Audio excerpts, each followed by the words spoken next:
স্বাগত আজকের বাংলাদেশে। আপনাদের সঙ্গে আছি গোলাম কিবরিয়া। তথ্য প্রযুক্তির প্রভাব পড়েছে গানের জগতে, বদলে গেছে শ্রোতার কাছে তা পৌঁছে দেওয়ার মাধ্যম। বদল এসেছে গানের পরিবেশনা আর বিপণনেও। নতুন ধারায় মানিয়ে নিতে গানের মানুষরা কিছুটা সময় নিচ্ছেন। এর ফলে গানের বাজারে তৈরি হয়েছে এক ধরনের অস্থিরতা, যা দূর করতে এগিয়ে আসছে অনলাইন পোর্টাল ও মোবাইল পরিচালন প্রতিষ্ঠান। এসব উদ্যোগ শিল্পীর সম্মান ও সম্মানী নিশ্চিত করতে কতটা সহায়ক তা নিয়ে আলোচনা হবে আজকের বাংলাদেশে। আজ আমাদের সাথে স্টুডিওতে আছেন ফিডব্যাকের প্রতিষ্ঠাতা সদস্য, সুরকার ও সঙ্গীত পরিচালক ফুয়াদ নাসের, আছেন সঙ্গীত শিল্পী সামিনা চৌধুরী এবং গীতিকার ও সাংবাদিক জুলফিকার রাসেল। ফুয়াদ ভাই, কয়েক দশক ধরেই গানের সঙ্গে আপনি যুক্ত। গান যখন আপনার পেশা জীবন, গানকে যখন পেশা হিসেবে নিলেন, সেই অভিজ্ঞতাটা জানতে চাই। আমাদের দেশে পেশা হিসেবে গানটা কতটা গড়ে উঠেছে? প্রথমে বলি, নেশা থেকে পেশা। প্রথম নেশা ছিল প্রথম দিকে, পরে তো পেশা হয়ে গেল। কিন্তু আমরা যখন পেশা হিসেবে নেই, আমার মনে হয় সেই সময়টা খুব ভালো ছিল। সামনেও বলতে পারবে, খুব সুন্দর পরিবেশ ছিল গান বাজনার, এবং গান করে সম্মানজনক জীবন যাপন করতে পারতেন। মানে সুন্দর পরিবেশ ছিল, এটা কি আপনি আর্থিক দিকটাও সবকিছু মিলিয়ে। এখন যেন মার্কেটে আপনার ফিজিক্যাল সিডি নাই বললেই চলে, তখন তো এটা ছিল না। আপনি একটা গান করলেন, কালকে সেটা বাজারে গেল, আপনি সেটার ফিডব্যাকটা পেলেন, গানটা ভালো চললো, আর্থিক এটাও পেলেন। তো এখন তো সেই জিনিসটা নাই। এখন অনেক সিডি বেরোচ্ছে বাজারে, হয়তো আমি শুনিও নাই গান। এমন প্রচুর গান অ্যালবাম হয় যেটা আমাদের কান পর্যন্ত এসে পৌঁছায় না। আগে সেটা ছিল না। আগে সিডি বেরোলেই, বাজারে সিডিলেই আমরা গিয়ে কিনতাম, কোনটা ভালো কোনটা মন্দ। এই অবস্থা মানুষের এখন নাই। তো সেই জন্য বলছি পরিবেশটা অন্যরকমের। আমি আপনার কাছে যাচ্ছি সামিনা চৌধুরী। এই উপমহাদেশে দেখা গেছে যে পেশাদার সঙ্গীত যারা করেন, চলচ্চিত্রের প্লেব্যাক তাদের জন্য একটা বড় জায়গা। বাংলাদেশের এই পেশাদারিত্বের জায়গাটা কোথায়? আপনার মূল্যায়ন কি? আসলে মানে ওই একই কথাই বলতে হয়। একটা সময় আমাদের ছিল, তাও এই কয়েক বছর আগের কথা পর্যন্ত বলছি, যখন ফিল্মের গান মানেই হচ্ছে তার লাইফটা ওখানেই সেটেল হয়ে গেল, যে মানে একটা নিশ্চিন্ত একটা ভাব তার চলে আসতো। প্রতিদিনই বা দুদিন পর পর তার প্লেব্যাক থাকবেই। মানে তার কণ্ঠটাকে ওই ফিল্মের জন্য ব্যবহার করতেই হবে, এটা একটা ছিল আর কি। তো আর কিন্তু তখন একটা ওরকম একটা স্টেডিনেস ছিল। কিন্তু এখন যেটা হয়েছে, এখন তো গান ভালো ভালো গান হচ্ছে, কিন্তু এখন একটু অন্য কায়দায় ফিল্মের গানগুলো হয়। যেমন একটা এই গান, একটা ওই গান, বা কোনো ফিল্মে গান নেই, বা থাকলেও দুই তিনটা পাঁচটা গান পাঁচ রকমভাবে করা হয়। হ্যাঁ, যেখানে শিল্পীদের মানে কোনো শিল্পী বলতে পারবে না যে আমি ফিল্মে রোজ গাই। ফিল্মের গাওয়ার জন্য একটা শিল্পী আলাদা তৈরি হয়, যে এই মেয়েটা বা এই ছেলেটা ফিল্মি গলা, এর ফিল্মেই এর ইয়েটা হবে।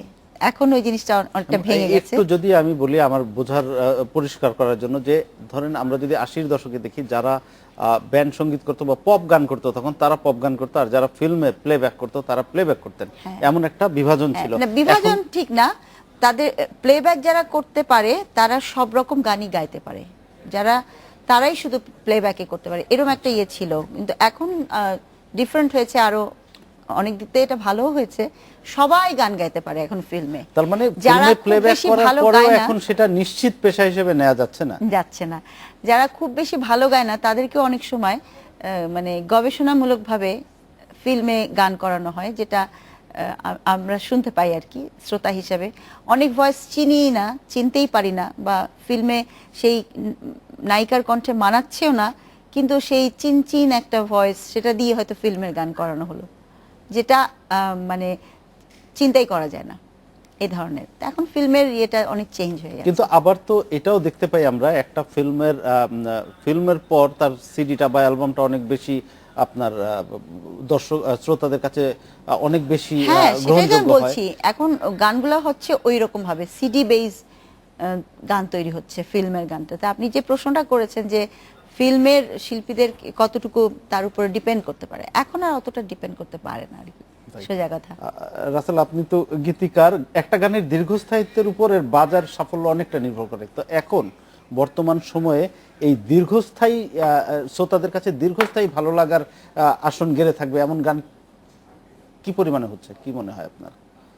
আসলে বাবুভাইয়ের সাথে একটু অ্যাড করি, সেটা হচ্ছে বাবুভাইরা যখন গান করতেন বা 80-র দশক 90 দশকের গানগুলো, 90 দশকের মাঝামাঝি সময় পর্যন্ত মিডিয়া ছিল একটা, ফলে যেটা হতো যে একটা গান মানুষ শুনতে বাধ্যও হতো অনেক ক্ষেত্রে, কারণ টিভিতে টেলিভিশন ছিল একটা, আপনি টেলিভিশনে বেতারও ছিল একটা। হ্যাঁ একটা ছিল, ফলে যেটা হতো যে ওই গানটাই বাজতো যে গানটা ভালো হতো এবং সেই গানটাই বারবার বাজাতো, ফলে একটা মানুষের কানে গেঁথে যেত এবং বাজারে গিয়ে সেই গানটা খোঁজ করে একটা অডিও ক্যাসেট হয়তো কিনতো। এর কারণে একটা হতে পারে যে তখন আসলে অডিও ক্যাসেট ছাড়া বিকল্প মাধ্যমও ছিল না শোনার। কোনো মাধ্যম ছিল না, মাধ্যম থাকলে তো এখন তো এত মাধ্যম, ঘরে বসে গানটাকে মানে ডাউনলোড করে নিয়ে শুনতে পাচ্ছে, Free of cost। টিভিতে সুইচ করতে পারছে বিভিন্ন চ্যানেল, বেতারও আছে অসংখ্য, মানে অভাব নেই গান শোনার। আচ্ছা রাসেল, এই প্রসঙ্গে আরেকটা প্রশ্ন করি। ধরেন এক সময় মনে করা হতো যে বিটিভি এবং বাংলাদেশ বেতার শুধু একটাই মাধ্যম শ্রোতার কাছে পৌঁছানো শিল্পের জন্য,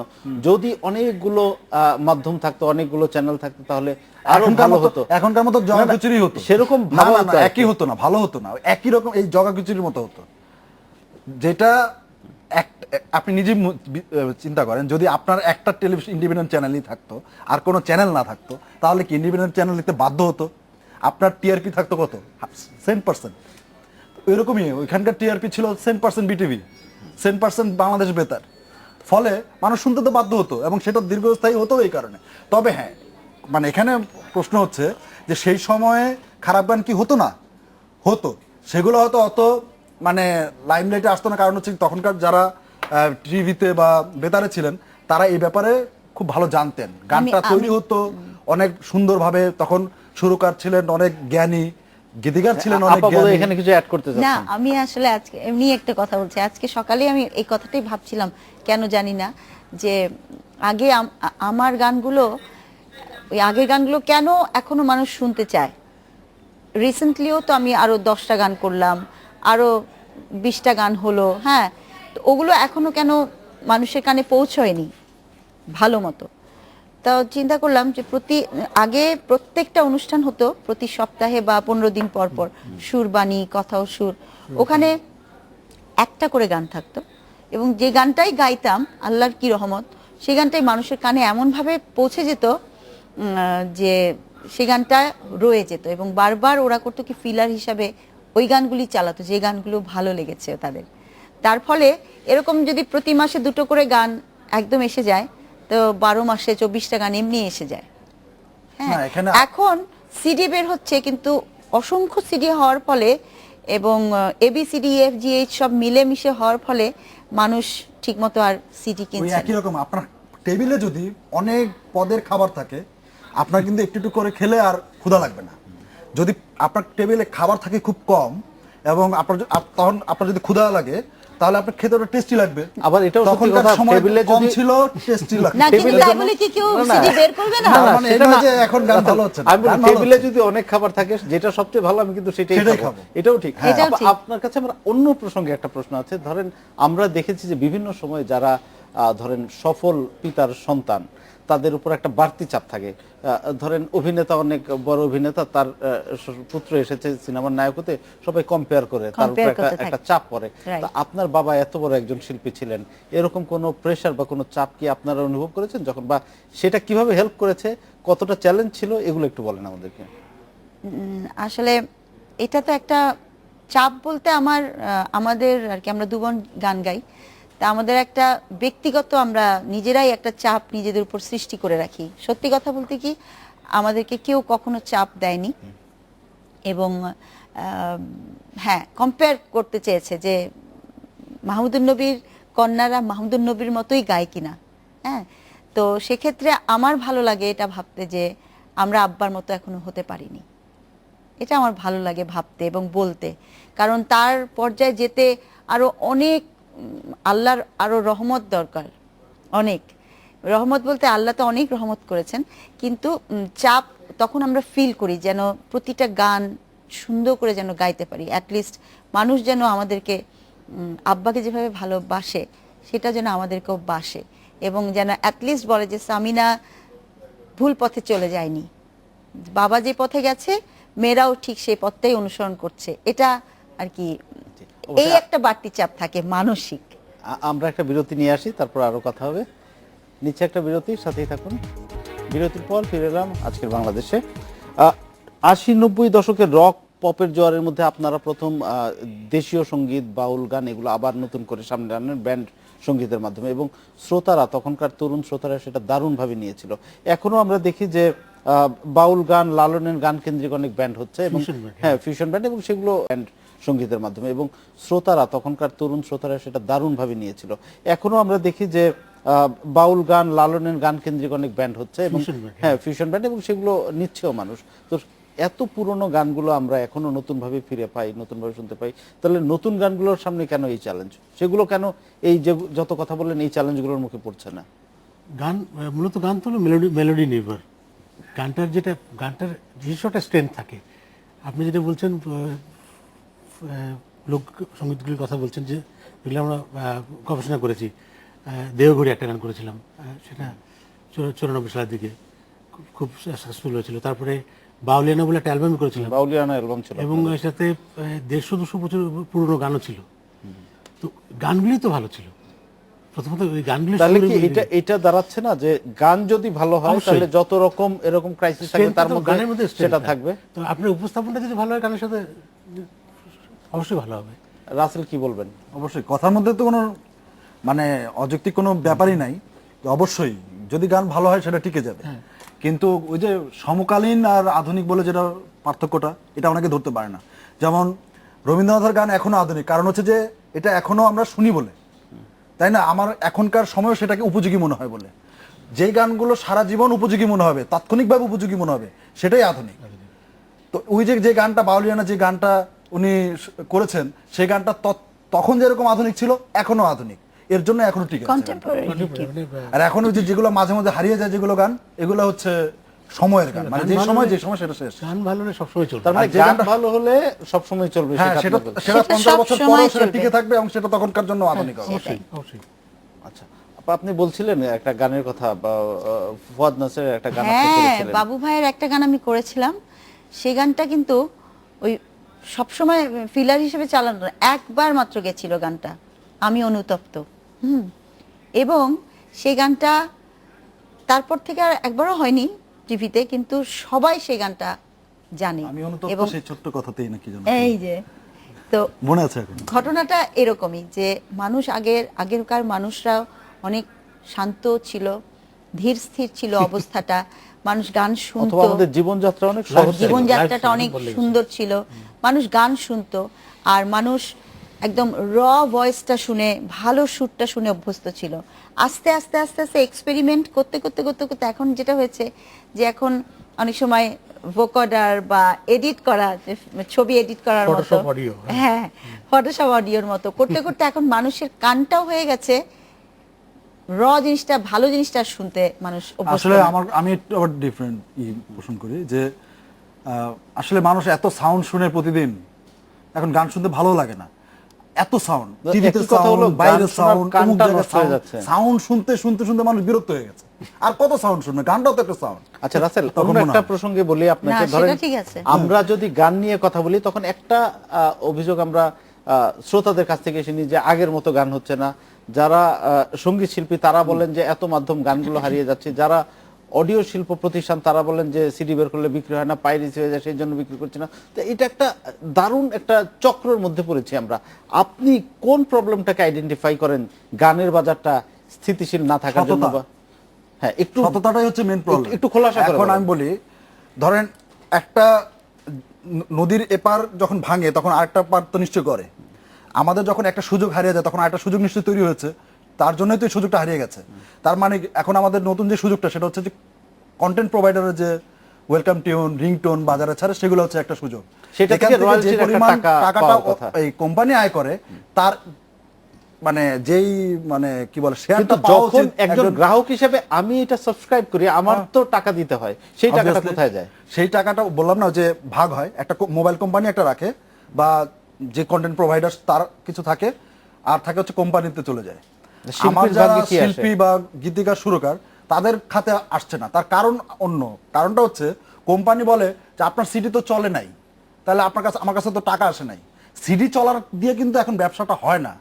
এটা তারা এই অসততাটা করে যে সিডি চলার কথা বলে যে অ্যালবাম মানে খারিজ করে দেয় আর কি, যে Business করেন টাকাটা এটা।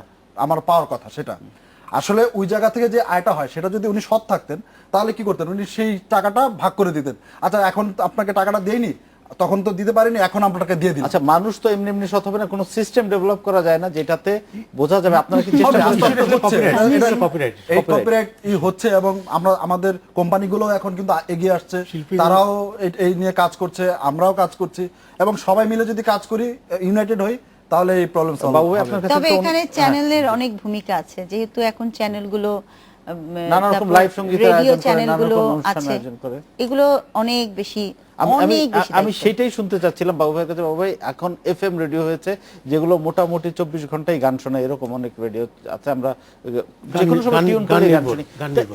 গান নির্ভর রেডিও, তারা তো গান দিয়েই চলছে, তাদের কাছ থেকে শিল্পীরা কি পাচ্ছে? কিছুই পাচ্ছে না। তো এটা একটা এটা নিয়ে আপনারা কি করছেন? কোন কাজ আমরা করছেন? আপনি আমরা বাংলার লড়ছি, একজন আমরা তো লড়ছি, কপিরাইট ইস্যু নিয়ে আমরা লড়ছি এবং আমাদের দেশে আইনও শিল্পীদের পক্ষে আছে, শুধু এই আইনটা এনফোর্সমেন্ট হচ্ছে না। এই জন্য আমরা দীর্ঘকাল ধরে লড়ছি এবং এই শিল্পীদের অধিকার নিশ্চিত করার জন্য শিল্পীদের প্রাপ্য যে সম্মানী সেটা শিল্পী যাতে পায়, নিশ্চিত থাকে। সারা বিশ্বে তো এই সিস্টেম আছে। আমরা যদি সারা বিশ্বে নিয়মেই চলি, আমরা তো বিশ্বের বাইরে নয়, তো সুতরাং সারা বিশ্বে যে আইনটা রয়েছে সেই আইনটা আমাদের হওয়া উচিত। বা আপনার কাছেও আমার একই প্রশ্ন, যদি এই কোম্পানিগুলো, যে এই প্রতিষ্ঠানগুলো যারা আপনাদের গান চালিয়ে শ্রোতাদেরকে আকৃষ্ট করছে এবং তারা প্রচুর রেভিনিউ আর্ন করছে বিজ্ঞাপন থেকে বা নানাভাবে, সেইটার ভাগ আপনারা পাচ্ছেন না, আপনারা সেইটার জন্য কি করছেন? আপনাদের প্রাপ্যটা পাওয়ার জন্য আপনাদের কি করছেন? কোন আন্দোলন, আমি কোনো দাবি? ব্যক্তিগতভাবে কিছুই করছি না, কারণ লাভ হচ্ছে না। আমরা ভদ্র শিল্পীরা, শিল্পী মাত্রই তাদের মধ্যে একটা বিনয়, ভদ্রতা, নম্রতা থাকবে, এটা আমি শিখে এসেছি। এখন যদি কেউ অসততা আপনার সাথে করে ফেলে, আপনি তো অনেক বলতে পারবেন, এর বেশি কিছু পারবেন না। এটা যার যার দায়িত্ব থেকে শিল্পটাকে বাঁচাবার জন্য আমাদের সবারই একটা এগিয়ে আসতে হবে, এটা ছাড়া আর কোনো উপায় নেই।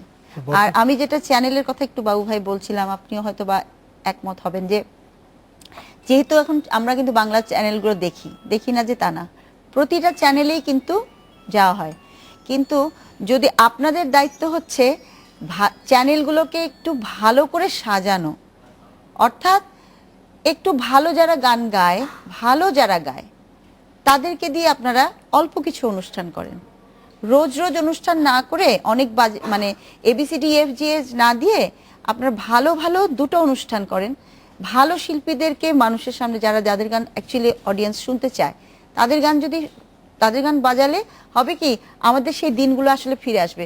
যত কিছুই বলেন না কেন, মানুষ অডিয়েন্স তৈরি করবেন আপনারাই, আমরাই। তা আমরা ভালো গান না গাইলে আর আপনারা ভালো শিল্পীদেরকে প্রমোট না করলে অডিয়েন্স তো নষ্ট হয়ে যাবেই। তাদের তো কোনো দোষ নেই, তারা ওই যে রাসেল বলুন না, সারাদিন এই ঝঞ্ঝাটের মধ্যে থাকে, তারপরে এসে টিভিটা খুললে যদি একটা ডিগ্রেডের একটা আর্টিস্ট প্রতিদিনই গান গাইছে, তখন ওরা কি বলবে? কিন্তু ওরা বুঝবে না যে আসলে তারা অনুষ্ঠানটা চালানোর জন্য চালিয়ে যাচ্ছে। ঈদে হয়তো বা একদম র্যান্ডম কিছু আর্টিস্ট দিয়ে গান হয়ে গেল, একটা কেউ সবাই কমপ্লেইন করলো, এটা আর কি। আগে একটা কথাটা বলে নেই, ঈদে যখন লাইভ হতো শুধু ঈদেই হতো, এখন ডেইলি লাইভ হয় almost। না, আমি Daily, আপনার কাছে মানে একটা প্রশ্ন একটা রেখে একটা কারণটা বিরতিতে কি? যাব। প্রশ্নটা হচ্ছে যে এই যে বিভিন্ন যে অভিযোগটা করলেন, যে বিভিন্ন চ্যানেলগুলো বা মিডিয়াগুলো অখ্যাত শিল্পীদেরকে প্রমোট করছে, এর পেছনে কারণটা কি? এই প্রশ্নটা আপনার কাছে রাখবো আমি এবং উত্তরটা নেব একটা বিরতির পর। নিচ্ছে একটা বিরতি, সাথেই থাকবেন। বিরতির পর ফিরে এলাম। আজকের বাংলাদেশে যে প্রশ্নটি রেখে গিয়েছিলাম আপনার কাছে, যে অখ্যাত শিল্পীদের নানা চ্যানেল লাইভ প্রোগ্রাম বা বিভিন্ন প্রোগ্রামে প্রমোট করছে, কিন্তু যারা গুণী শিল্পী তারা সেভাবে সুযোগ পাচ্ছে না। আমরা শুনতে পেলাম শিল্পীদের কাছ থেকে অভিযোগ। এটা কেন হচ্ছে? এটা দায়টা কার? এটা কি এমন যে গুণী শিল্পীরা যেতে স্বচ্ছন্দ বোধ করেন না বা যেতে চান না? এটার মেইন ব্যাপারটা হচ্ছে বাজেট। মানে টিভি চ্যানেলগুলো তার ওই চাংটা 2 ঘন্টা বা 2.5 ঘন্টার যে চাংটা উনি ব্যবহার করেন, উনি খুব অল্প পয়সাতে 2.5 ঘন্টা পার করে দিতে চান। এটাই হচ্ছে তার মনোবৃত্তি, আর অন্য কোনো কারণ থাকতে পারে না। কারণ একজন সিনিয়র শিল্পীকে যদি ওই 2.5 ঘন্টার জন্য নিতে হয়, তাকে যে পরিমাণ সম্মানী দিতে হবে সেটা দেওয়া উচিত, সেটা তো দেওয়া হয় না। এর জন্যই ওই যেই সিঙ্গারকে নেওয়া হয় অল্প পয়সাতে, খুব কম জাস্ট একটু কিন্তু জঞ্জিদের কিন্তু ভাড়া দিলে। দুইটা তো আমি এটাই বলি হচ্ছে একটা- আসল কারণ। না আমি একটু বলি যে টিভি চ্যানেলগুলোর কিন্তু একটা যেনতেন অনুষ্ঠান করলেই হয় না, সেটার পিছনে একটা ব্যবসায়িক কারণও থাকে।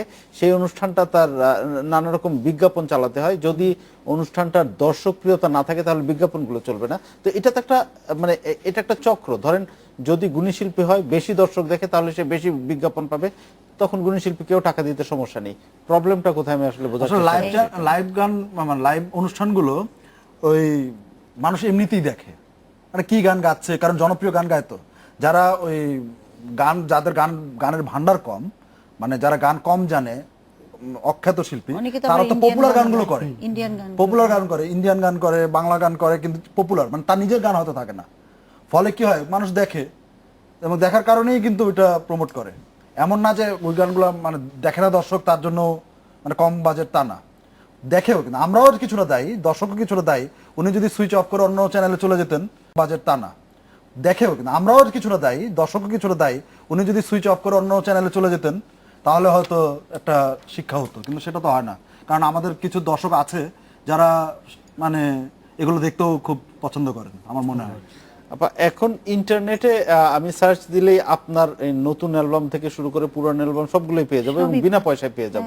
তাহলে আমি একজন শ্রোতা হিসেবে আমি কেন পয়সা দিয়ে সেটা দেখবো? ঠিকই তো।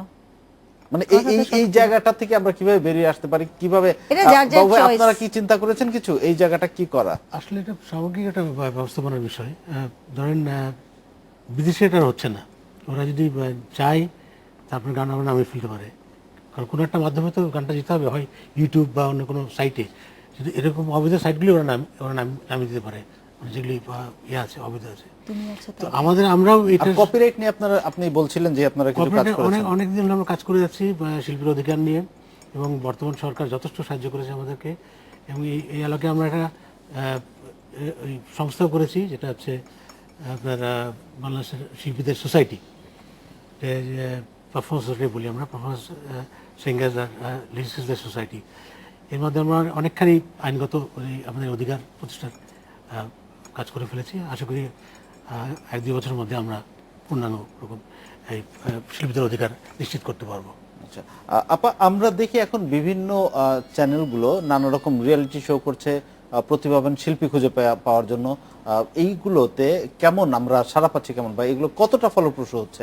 আমরা ক্লোজ আপ ওয়ান দিয়ে শুরু, তারপরে তো নানা চ্যানেল নানাভাবে খোঁজ করছে প্রতিভাবান এটা আমি শিল্পীদের। বলছি, তার আগে আমি একটা কথা একটু বলি। আমার জানা মতে যেগুলো আমি বলতে পারছিলাম না, যেমন চ্যানেলের কথা আমি বলছিলাম যে চ্যানেলের অনেক দায়িত্ব আছে। চ্যানেল অবশ্য করেও, চ্যানেল প্রত্যেকটা শিল্পীর জন্মদিনের সময় জন্মদিনে উইশ করে, তার মৃত্যু দিনটা আসলে উইশ করে, এটা ভালো হ্যাঁ, করে। বিশেষ করে কিন্তু বিনোদন চ্যানেলগুলো সেটা হ্যাঁ, করে আর কি বেশি। আমরা কয়েকজন শিল্পীর ব্যাপারে তারা জানে বলেই তারা খুব বেশি করে। কিছু গীত নাট্যকার, কিছু অভিনেতা, কিছু শিল্পী, কণ্ঠশিল্পী, খুব গুটি কয়েকের জন্য তারা খুব বেশি করে। কিন্তু আমাদের দেশে অনেক শিল্পী আছেন বা ছিলেন যারা হয়তো ইন্তেকাল করেছেন, যারা হয়তো কিছুই, তাদের কথাটা টিভিতেও আনে না।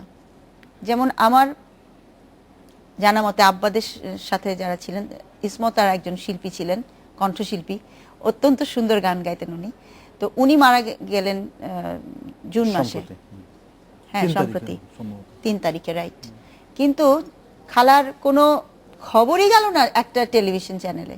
এবং ওর মেয়ে আমাকে, মানে খালার মেয়ে আমাকে অনেক আক্ষেপ করে ব্যাপারটা জানিয়েছে যে আপা দেখেন, একটা চ্যানেল পর্যন্ত, ইসমতারা যে একজন শিল্পী ছিলেন সেটা পর্যন্ত একটা স্ক্রলিংও গেল না। তা আমার মতে প্রতিটা চ্যানেলের উচিত যে শিল্পীদের একটা তালিকা রাখা, তাদের প্রতিটা জিনিস একটু রাখা। অ্যাটলিস্ট আমি যদি আজকে মরে যাই, আমি জানি যে 2 বছর পর বা 1 বছর পর কেউ মনেও রাখবে না।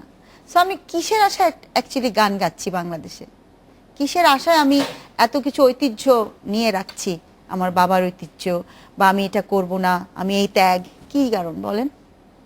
এটা খুবই দুঃখজনক। ইসমতারার উপরে অবশ্যই একটা অনুষ্ঠান হওয়া উচিত বলে আমি মনে করি, এই একটা কথা।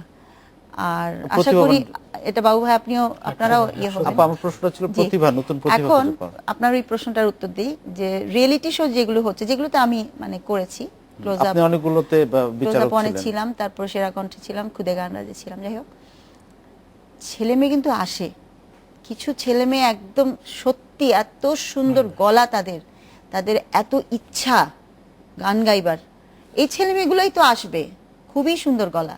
কিন্তু হয়েছে কি, কম্পিটিশনটা এমনভাবে কেমন জানি হয়ে যাচ্ছে, কেউ ভিডিও দিয়ে, কেউ তার SMS দিয়ে। সোজা কথা লবিং দিয়ে, কেউ তার কিছু দিয়ে, অনেক কিছু দিয়ে স্ক্রিনে আসে যায়, যার ফলে যারা ভালো এবং একটু দুর্বল প্রকৃতির বা হয়তো তাদের অত চ্যানেল নাই, তারা কিন্তু পিছনে পড়ে যায়।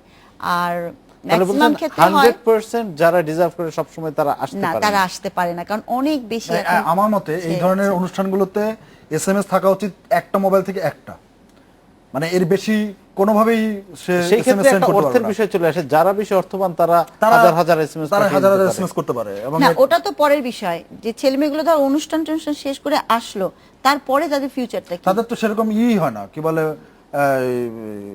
প্ল্যাটফর্ম পায় না তারা। হ্যাঁ, একটা কিছু যে হবে, আগে যেমন তাও হচ্ছিল, হ্যাঁ, ওগুলো তাদেরকে হয় না। বিদেশে নেওয়া, তাদেরকে আরেকটু কিছু গ্রুমিং করা, তারপর তাদেরকে কিছু সুযোগ করে দেওয়া, এখন কিন্তু অনেক কমে গেছে, সত্যি হারিয়ে কথা। যাচ্ছে। তাহলে এটা আপনি এখন বলছেন আর যে হারিয়ে যায়। মানে যারা সত্যিকারের গুণী শিল্পী অনেক সময় তারা আসলে সেই জায়গায় পৌঁছতে পারে না পৌঁছাতে নানা পারে না কারণে। তো। আবার অনেকে আছে, অনেক শিল্পী আছে কেন ঝরে পড়ে, তারও আরো একটা কারণ হচ্ছে তারা নিজেদেরকে স্টার ভাবতে শুরু করে হ্যাঁ। এবং বুঝে নিত, মানে নিজের জীবন যাপনটা এমন ভাবে করে ফেলেন যে তারা আমি কি হুনুরে করতে গিয়ে হারিয়ে যায় মাঝখানে। আচ্ছা রাসেল, আপনার কাছে আমার প্রশ্নটা হচ্ছে যে আমরা দেখি যে নতুন শিল্পী খুঁজে পাওয়ার জন্য নানা রকম আয়োজন থাকে, কিন্তু নতুন গীতিকার বা সুরকার পাওয়ার জন্য এরকম কোনো কিছু দেখি না। তারা কি এমনি এমনি এসে যায় নাকি? মানে আল্লাহ তৈরি করে দেয়, আর কিছু আর কোনো ওয়ে নাই। আর একটা কথা বলি, না, আল্লাহ এটার তৈরি- একটা কম্পিটিশন হচ্ছে, কিন্তু ডেইলি স্টার এটা হয়, ডেইলি স্টার একটা খুব সুন্দর করে। ওটা লেখা করে, কিন্তু আরেকটা ব্যাপার হচ্ছে যে গীতিকাররা আসলে যারা প্রথম খুব ভালো লেখে তাদের জন্য না প্ল্যাটফর্ম তৈরি করাটা খুব কঠিন।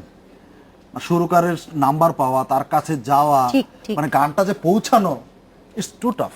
টু চাপ, কারণ আমার কাছে একজন প্রচুর গান শিল্পী আসে। কিন্তু চাইলেই তার গানটা শোনাতে পারে যে কাউকে, মানে কোনো না কোনো ভাবে ট্যালেন্ট হান্ট প্রোগ্রাম যেহেতু আছে, কিন্তু একজন গীতিকারের কিছু নাই বলে ওনার ওই সুরকারের কাছে আচ্ছা, গিয়ে আরেকটা প্রশ্ন আপনার কাছে আমার, ধরেন আপনি একটা গান লিখলেন, আপনার মাথায় তো একটা গান, এই গানটা কোন ধরনের হবে একটা ধারণা থাকে বা আপনার একটা ইচ্ছা থাকে, আপনি সুরকারের কাছে দিলেন, তখন তো এটা সম্পূর্ণ সুরকারের মর্জি, উনি কেমন সুর বসাবেন এটাতে। হ্যাঁ, কিন্তু এরকম হয় কি আপনার চাওয়া পাওয়ার দুস্তর ব্যবধান হয়ে যায়? হয়, এরকম অনেক কি সময় হয়। অনেক সুরকার কি করেন, আমি তো একটা গ্রামারে গান লিখি, মানে এই ছন্দে গান লিখি, ছন্দটা ভেঙে ওনার পছন্দ মতো করে একটা হয়তো ওয়ার্ড ফেলে দিল বা একটা বর্ণ ফেলে দিল, একটা বর্ণ ফেলে দিলে যে পুরো লিরিকটার মধ্যে গ্রামাটিক্যালি একটা ভুল হয়ে গেল। আমরা সুরকারের কাছ থেকে শুনে আসি, এটা কিন্তু হয়। এরকম হয়, করে না আপনারা? আসলে গানের সুরের ক্ষেত্রে যদি আমাদের দুরকম গান হয়, অনেক সময় দেখা যায় আমরা গান করি, একটা ভালো সুর মাথায় এলো, গীতিকার দেখলাম ভাই এই সুরটা আপনি কথা বসিয়ে দেন। আর বেশিরভাগ ক্ষেত্রে হয় যে গীতিকার একটা কথা রেখে দেন, তো কথা দেখে বোঝা যায় যে কি ছন্দ থাকবে, কি কোন তালে গানটা হতে পারে, এবং গানটার বাণী থেকে আপনার সুরের মেজাজটা বলে দেবে, সেভাবে সুর করতে বসি। সাধারণ নিয়ম আর কি এটা। না, মানে কিন্তু গানের বাণীটা বুঝে আপনারা সেই হ্যাঁ, মেজাজে সেভাবে সুর আমি করেন। বাবার সাথে একটা কথা বলি, করবেন। বাবু ভাই, আপনাকে যখন আপনার একটা গান ধরেন একজন শিল্পী গাইলো, গাওয়ার পর যদি তাল মিস করে আপনার কানে লাগে না, খারাপ লাগে না যে নাই তালে তোমাকে তালেই গাইতে হবে? অবশ্যই। তাহলে আমার একটা ওয়ার্ড ফেলতে আপনার একটু খারাপ লাগে না, কষ্ট লাগে না? আহারে! যে ফেলবে কেন? ওয়ার্ড ফেলবে কেন? ফেলবে কেন? সেটাই তো, সেটা এই যে- বাহুল্য এই জায়গায় বলে হলেই একজন ফেলবে। সুরকারের কৃতিত্ব যে ওই গ্রামারটা ঠিক রেখে গানটা সুর করা। আচ্ছা, না, একটু এবং কষ্ট এটা করতে হয় বলো। গীতিকারের আমরা- উপর দায়িত্ব হ্যাঁ, পড়ে। গীতিকারও ছন্দে লেখা তার মানে সেই দায়িত্ব। গীতিকার ভালো যে সম্পূর্ণ ছন্দটাকে মেনটেন করে গানটা লিখলো। আমরা সুরকার গীতিকারের কিন্তু কিন্তু আরো সময়- শুনবো, একটা বিরতি নিয়ে আসি, আবার একটা বিরতি, সাথে থাকুন। বিরতির পর ফিরে এলাম আজকের বাংলাদেশে। মানুষের রুচি পরিবর্তন হবে, টেকনোলজি পরিবর্তন হবে, মানে নানা রকম পরিবর্তন আসবেই, তার সঙ্গে কিন্তু সবকিছুই পরিবর্তন হয়। আমরা দেখি চলচ্চিত্র আগে যেই ফরম্যাটে হতো সরে এসছে, নাটক আগের থেকে সরে এসছে, সবকিছু সরে এসছে, গানও সরে আসবে, এটাই স্বাভাবিক। এই যে টেকনোলজির সঙ্গে গানের বিপণন, ব্যবসা সবকিছু সরে আসা, সেটার সঙ্গে শিল্পীরা নিজেদেরকে কতটা খাপ খাওয়াতে পারছে? আপা, আপনার কাছে আমার প্রশ্ন এটা, আপনারা কি এখনো প্রস্তুত না? আর নয়তো এই অবস্থাটা কেন? একটা আমরা দেখি যে একটা অচল অবস্থা, সবসময় একটা অভিযোগ শুনি যে শিল্পীরা সম্মানই পাচ্ছে না, সম্মান পাচ্ছে না, সমস্যাটা কোথায়? শুধু আমার কথা বললে তো হবে না, না, আমার আমি ব্যাপারটা শিল্পীদের কথা ব্যতিক্রম। বলছি। হ্যাঁ, আমার ব্যাপারটা না, ব্যতিক্রম। আপা, যেমন আপনার আমি কথা বলছেন, আমি সামগ্রিকভাবে হ্যাঁ, শিল্পীদের কথা বুঝতে- বলছি। বুঝতে পেরেছি। আমি যেমন শিল্পীদের সম্মান কি শুধু টাকায়? তো যে না, শিল্পীরা টাকা সম্মান না, পাচ্ছে না, এটা টাকা আমার না। এই কথাটার না, মধ্যে না সম্মানই আমার বলছে, হ্যাঁ। না, সম্মানই- টাকার কথা বলছি না, আমি টাকা বলছি না। যে শিল্পীদেরকে সম্মান। সেভাবে গুণী শিল্পীদেরকে ডাকা হচ্ছে না, এটা তো সেটা একটা আপনাদের সম্মানের আলোচনা থেকে ব্যাপার। উঠে এসেছে। এটা একটা তাদেরকে সম্মানের সেভাবে আমন্ত্রণ জানানো হচ্ছে না। আপা আরেকটা কথা বললেন যে একজন গুণী শিল্পীর মৃত্যু হলো, সেটাও আসেনি, নানা কারণে না, আপনি বললেন বিপণনের ব্যাপারটা, সোমাপা এটার উত্তর দিবে, না, তবে- কিন্তু শিল্পীরা কেন বিপণনের মধ্যে ঢুকবে? না, শিল্পীদের কাজ গান গাওয়া, বিপণন করা না, বিপণন কিন্তু, করা তাই না? শিল্পীদের কাজ এটা মোটেও না, দেখভাল হ্যাঁ, করে মোটেও না, হ্যাঁ। শিল্পীদের কাজ না। তবে শিল্পীরা নিজেদেরকে এই পরিবর্তিত পরিচয়, যখন ইন্টারনেটে গানটা অ্যাভেলেবল, যখন তাকে সারা বিশ্বের গানের সঙ্গে একটা কম্পিট করতে হচ্ছে। আগে তো ছিল একটা ঠিক, বিটিভি, আমার কাছে তখন সেটা নিয়ে মাইকেল বসে থাকলে জ্যাকসন তো এতটা চলবে ওপেন না। ছিল না, আমি তখন সব গান শুনতে পেতাম না। এখন তো সব আমার কাছে ওপেন, সেই জায়গাটার কথা আমি মনে বলছি। করি যে সময়ের সাথে একটা শিল্পী যখন প্রফেশনাল হয়ে যায় তখন তাকে সবকিছুই অ্যাকসেপ্ট করার একটা টেন্ডেন্সি রাখতে হবে মাথায়। আমি যদি অভিমান করে বসে থাকি তাহলে কিন্তু হবে না আসলেই। আর আমি শুধু যদি সেই বিটিভির দিনগুলোর কথাই ভাবি তাহলেও কিন্তু হবে না।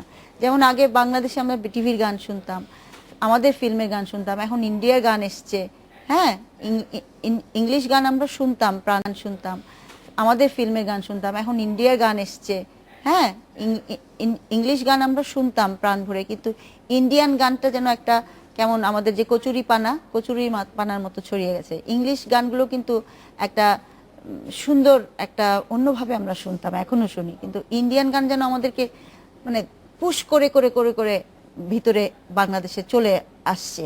তো এখন আমার তো এখন বসে থাকলে চলবে না যে অভিমান করে, সবগুলোকে অ্যাকসেপ্ট করে কিভাবে ভালো জিনিসটা একটু প্রডিউস করা যায় এটাই মাথার মধ্যে রাখতে হবে, এবং আমি সেটাই চেষ্টা করি। যেমন আমি মেনে নিয়েছি যে হ্যাঁ, রিংটোনে গান যাবে, অ্যালবামটা ওভাবে চলবে না, কিন্তু অ্যালবামটা যাতে দু একটা গান বের হয়ে আসে, মানুষ যেন সেই গানগুলো শুনে, সেটার জন্য আমাকে রেডি থাকতে হবে। এবং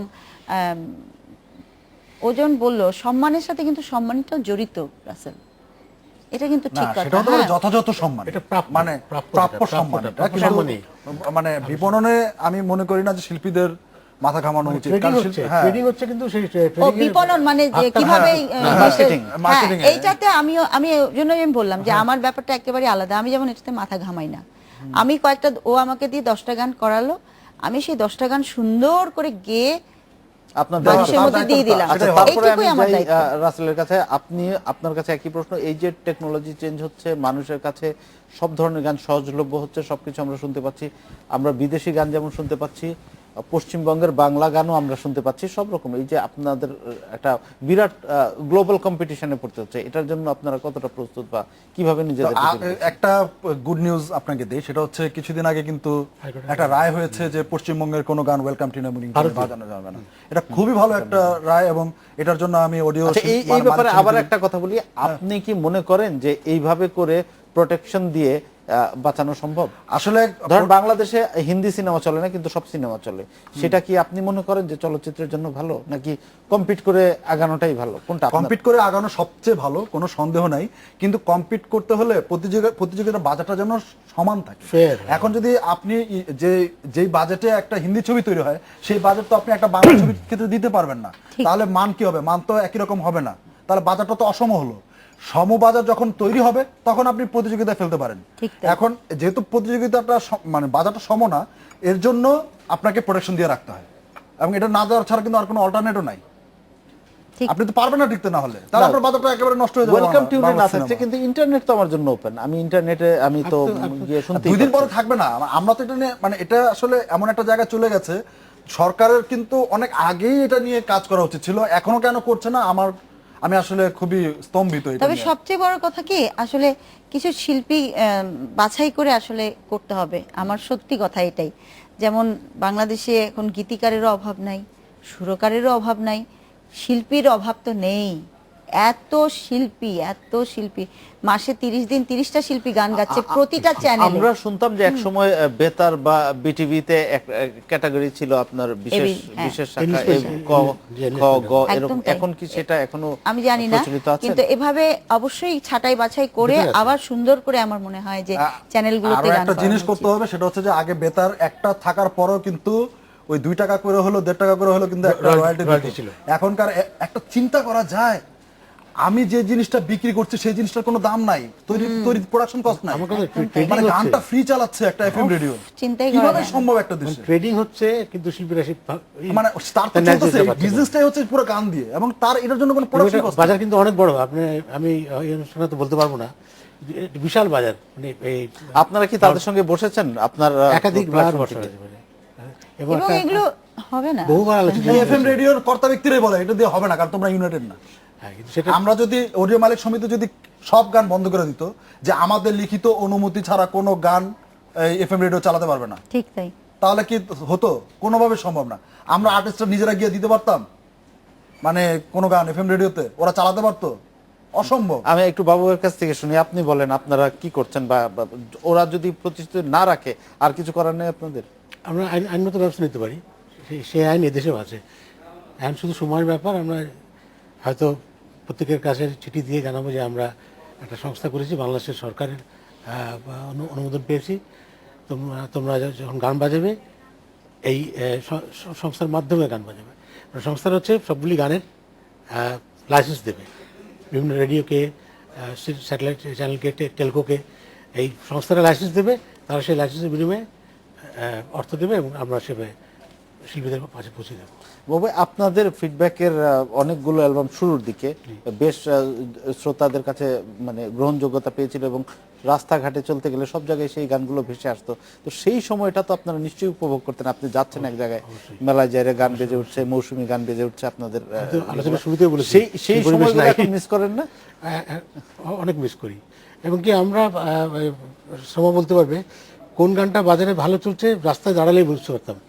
সব দোকানে বাজতো, সব দোকানে বাজছে। মানে যে গানটা সেই সময় হিট, প্রত্যেকটা দোকান বাজছে। রাস্তায় আপনি সরাসরি একটা ঈদের দোকানে গেছি, দোকানে যাওয়ার পরে কাপড় দেখছি আমার মেয়ের জন্য, তো দেখি যে অবভিয়াসলি হিন্দি গান বাজছে আর কি।